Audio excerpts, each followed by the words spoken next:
What's going on, guys? In this video, we're going to be making a map the same as the game The Binding of Isaac. So if you followed the last video, you should have a map generation where you start the project and it generates a map like this one. Okay, let's take a screenshot of this. So this is randomly generated, by the way. Every time you run this, it will be different. So let's put this into Sketchbook and I'll show you what we're going to do today. So today, the first thing we're going to do is we're going to make the boss room. So the boss room is gonna, let's just focus on one room at a time, okay? There's the boss room, the treasure room, the shop room, there could be a planetarium, there could be a challenge room, there could be a sacrifice room. There's so many different rooms in the Binding of Isaac, right? We're just gonna focus on the boss room. So the logical spot for the boss room right in this picture would be like right here, right? Because it's the farthest away room, and it's like these rooms are too close to this spawn spot. So now the reason that we can't do the last generated room, which is what came to mind first, right? The very last generated room could end up being this one, is because this is actually not the last generated room. So the way that the branching works is when the game starts, this is the first branch that gets drawn, then up, right, and then down. Actually, that might not be accurate. Let me just check. So in the start method, we do left, right, up, and down. So left, so this is 1, 2, 3, 4, right? So this is technically the last room of this branch, of branch 1, but it's not the last room that was generated. The last room that was generated was this one. And we could end up with a boss room here if we use the last room that got generated. So we're not going to do that. What we're going to do is we're going to take the maximum value, like the room that's as the furthest away from the start room as possible. So we're going to use the X and the Y coordinate, and they're going to be exclusive, right? So either the furthest away on the X or the furthest away on the Y. So if we look at this room, right, it is 1, 2, 3, 4 in the X. And it's 1, 2, 3 in the Y, okay? So we're not gonna care about which one is higher.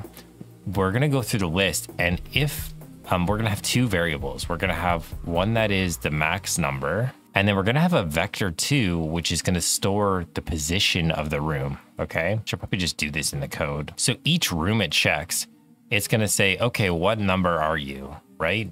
So this one, for example, this is 1, 0, and this is 1, 1, and this is 2, 1, right, etc. So each time, so it's going to go through the whole list of rooms, it's going to check each one, and if either of these numbers is higher than the max number, it's going to replace the max number with that number, and then it's going to set the vector 2 to be the room that it found. So when it gets to this one, it's going to find that it's 4 and 3. And this is not going to actually spawn the boss room around it, because these ones are 5. No, they're not 5. Let me check. 1, 2, 3, 4, 5. Yeah, these are 5. So it's going to spawn on one of these rooms, right? So the other thing is that because it's going through the entire list of rooms, every single time it finds one that's equal to or greater than the max number, it's going to overwrite it, right? So it will find this one and it will set it to the vector 2, but then it will find this one and it will set it to the vector 2 and it will overwrite it.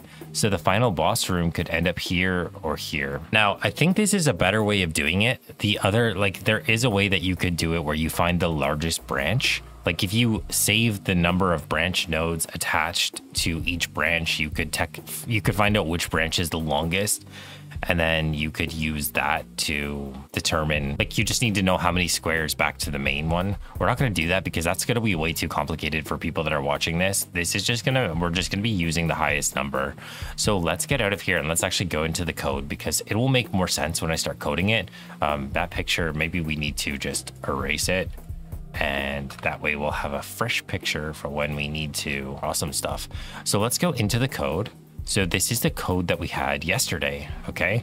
This entire project is going to be available for download after I'm done generating the map. So when I finish all of the work on generating the map, I'm going to upload the entire project, and then if you want to carry on the series after that, you're going to be able to do that. Maybe I should put that at the very beginning of the video so people don't get discouraged when they watch this portion. But right here above the start method, write private void generate boss room. And I can't remember if I did this. I had to remake this video because my power went out, but I put all of these icons into the awake method. I think they might have been in the start method from the end of the last video. So awake happens before start. So I separated these. Start is going to be called multiple times. No, I did do that at the end of the last video. Start is going to be called multiple times because when we press tab, we regenerate the map and we call start again. But we don't want to declare these variables every single time we restart it, because it could, let's say we generate the map, right? And instead of doing this, it only generates like one square. Like maybe it only makes this square, right? Well, that's not going to be enough rooms for us to generate all the rooms that we need. So it will have to regenerate the map when that happens. So let's just create the generate boss level using the logic that we had, right? So we need a integer, which is going to be the max number, and it's going to be set to 0 as the default. And then we need a vector 2 called the farthest room, and it's going to be vector 2 dot 0. You could also set it to null, but if it doesn't actually find the, like if something happens with the code and we try to reference it, you'll get a null reference. It's better to just set it to 0. So then we want to go through each of the rooms and find out which one is the furthest away. So if we go for each room r in level.rooms, we can check each room's x and y and see if it's greater than the max number. So if r.location.x is greater than the max number, so greater or equal to the max number, because we always want to overwrite it, even if that's like the same number as the max number. So like in the case where there's these 3 that have the max number, we want it to be this one. That way it's the furthest away one that has it attached to it. So if it's greater than or equal to the max number, then we're going to set the max number equal to the location.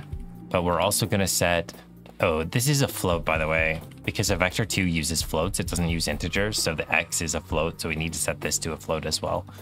And then we're going to set the furthest room dot location to be, oh, sorry, not dot location, to be our dot location. Okay, and then we want to do the same thing with y, right? So if the y is greater than the max number, we could do an else if. We don't need to overwrite this twice. It doesn't really matter if it overwrites it or not. It's the same thing. Like it still, the max number will be the same, and the furthest room will still be the same room because it's in the same loop. So it doesn't really matter. So then the other thing that we need to account for is when we go left on the map, we're actually going in the negative, right? So if you look at this, this is the start room, right? This is actually negative 1x, negative 2x, negative 3x, negative 4x, negative 5x, right? So if we're checking if it's greater than, this is going to be negative 5. Well, negative 5 is not greater than 0, right? So it would end up being this room because this is also negative 1y. So this is plus 1x. So this one will end up being the winner. We don't want that. We want it to be the furthest away, regardless of whether it's negative or positive. So to get the positive value when it's negative, we can call the absolute value of this, right? So absolute value just takes the negative and removes this negative symbol, right? So if you have negative 5, the absolute value of negative 5 is just 5. And the absolute value of 5 is 5. It just gets rid of the negative symbol. That's what absolute does.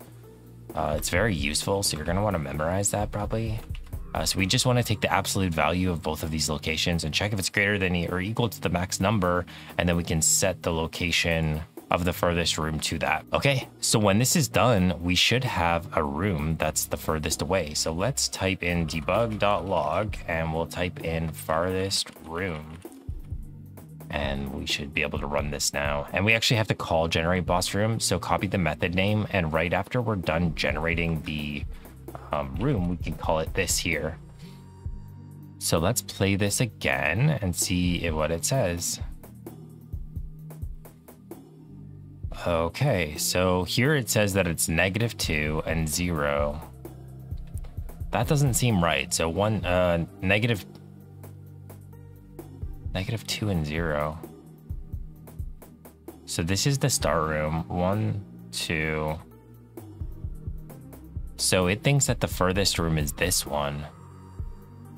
Okay, and the reason this is wrong is because when we set the maximum number, we're not using the absolute value. So we actually need to use the absolute value when we're setting the max number too. So like it's detecting that the negative number is greater than the max number in the absolute value. But when we set the maximum number, we're not setting it using absolute. And then the question statement of whether it's greater than the max. If the max number is negative, of course it's going to be greater than it, right? So let's add that to the equation, and we want to make sure that this is working before we try to actually add the boss room or do any of the other stuff. So this has to work first. So let's just see if this works now. Okay, so the maximum number now is -5. That makes sense, right? So it's 1 on the x-axis and -5. So 1, 2, 3, 4, 5. So it looks like it generated it here instead. So that means that the order of the rooms, it put this one after it finished this one. Like this just happened later in the list than these other ones. I don't like that. Maybe we should make it the furthest branch.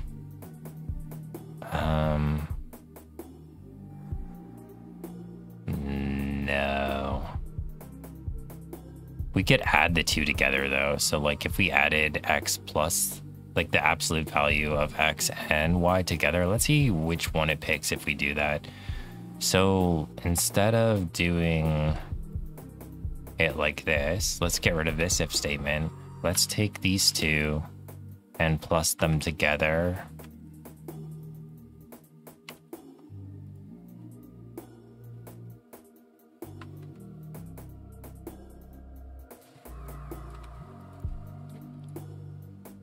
Okay, let's run this and see if it generates the room that we like. Hang on. Okay, so this one spawned at 4 and -5. So 1, 2, 3, 4.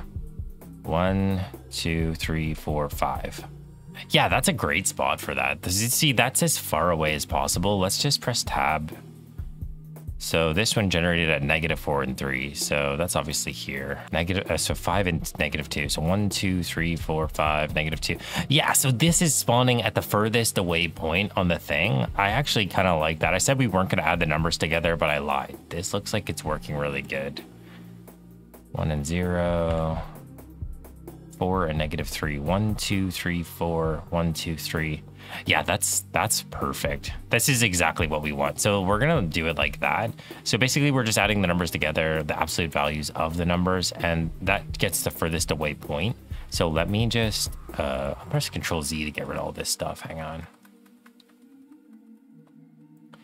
So instead of just taking like this number as 5, which is 1, 2, 3, 4, sorry, 4, or 1, 2, 3, 4.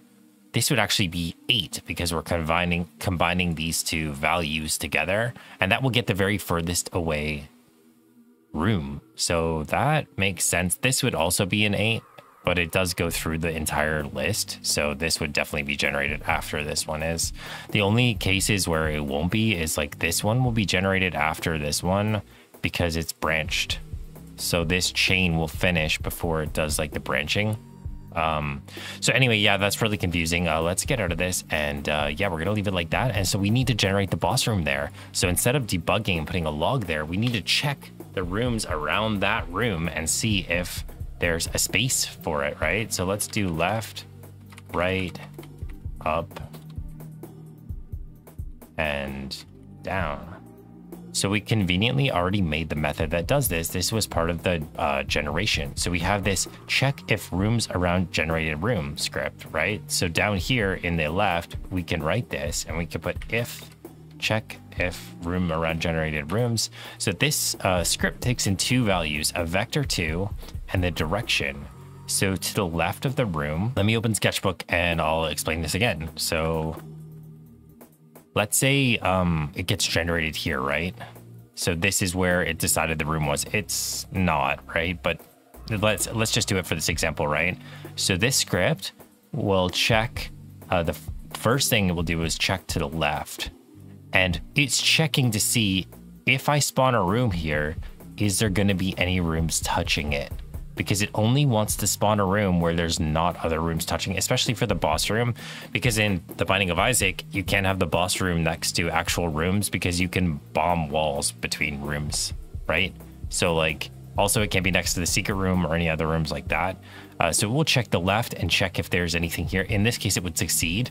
If it was this one, it would check the left and immediately find out that this room is already spawned. So it needs to check if this room already exists first as well. So it needs to do 2 checks. It's the same checks that we did when we were actually spawning the rooms. So we need to check if that room already exists first. So let's see. Did I write a method for that one? Yeah, I did. So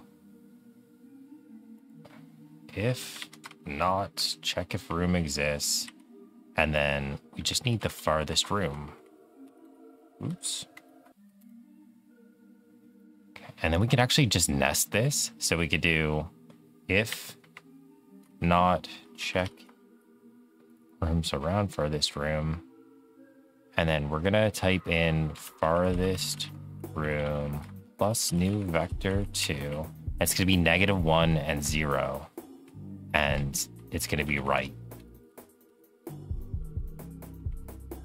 So when you have an if statement and there's only one thing inside of the if statement, in this case, it's another if statement, you don't have to put the curly braces. You can just leave it without the curly braces and it will only do that one statement.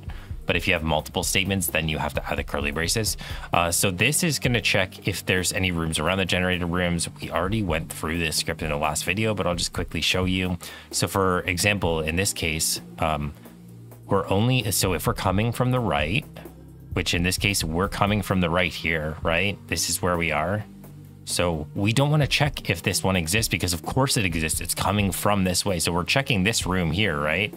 So if we're in this room, of course this room exists. So we only need to check up, left, and down. So that's why this script checks this is left, this is down, and this is up, right? So it's checking down, left, and up, whether these rooms exist, but not the direction that it's coming from. So the 2 inputs are the spot that we're checking and the direction that we're coming from. I hope that makes sense. Like I said, this script is going to be downloadable after I'm done making it. It's going to be probably really much more advanced than. So this one that I'm making is like user friendly. The one that I'm going to make is going to be worse, and it's not going to be readable by anyone except for me. But anyway, so yeah, so here, if this doesn't exist, then we need to generate the boss room, right? So we just need to make a room. Let's declare the room up here. So we've got a room called boss room, and it's going to be a new room. And the boss room image is going to be the level.boss room icon. And the boss room number, it's going to be 3.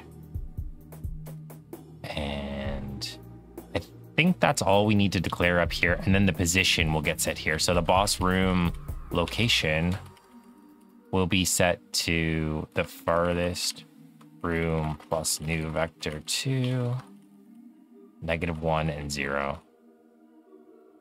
And then we need to draw this. We can actually draw it down here. So we only need to set the location inside of this, but then we can call draw room on map down here, and we can type in boss room here. So remember from last one, draw room on map just draws the room. So it actually makes the map tile where it's supposed to be. Again, you gotta watch the last video for this one to make sense. So if you didn't watch the last video, you kind of have to, right? So let's copy paste this into these 4 slots. So this one's the right. So if we're checking the right, that means we're coming from the left. So this should actually be this entire thing. We need to check if this room exists that we're actually going to. So, because in the case where it's this, right? If this was the furthest room, we want to check this one. If we just check the location, it will just be checking if this exists, and will always return true because the room that you're coming from is, of course, it does exist, right? So this needs to be added to all of these. So let's take this and put it here. And of course, to the right is actually +1 on the Y. So we can get rid of this negative symbol. And then this one, we're checking to the up. So we'll type down. And just make sure you capitalize the word down. And it's going to be 0 in the X and 1 in the Y to go upwards. And we're going to put that again into this thing. And then we can put this here. Let me just, that's 1 still.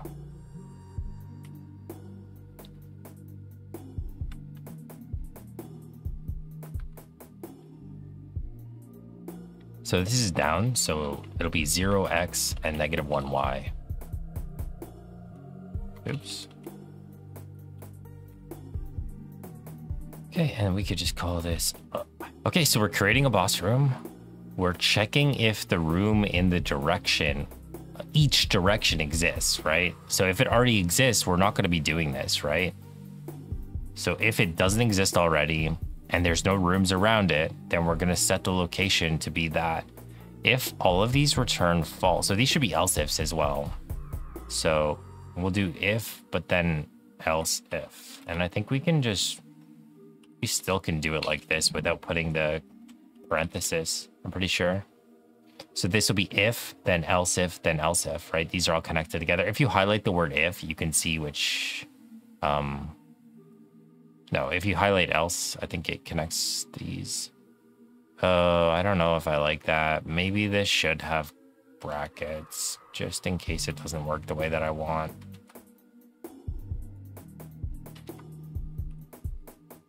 Yeah, I think that else if was going to work incorrectly. I don't really want that, so let's just do this.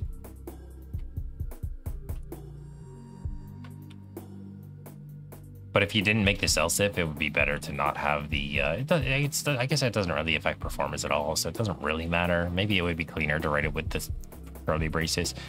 Okay, so this should be working. So we only want to generate 1, right? So the reason that we're doing else if is because if this one gets generated, these still could return true, and it could generate, oh, well, I guess the draw only happens 1 time, but then it would always be on the right. We want it to be left to right, so we'll, this should actually be randomized probably, so it picks a random one to check first.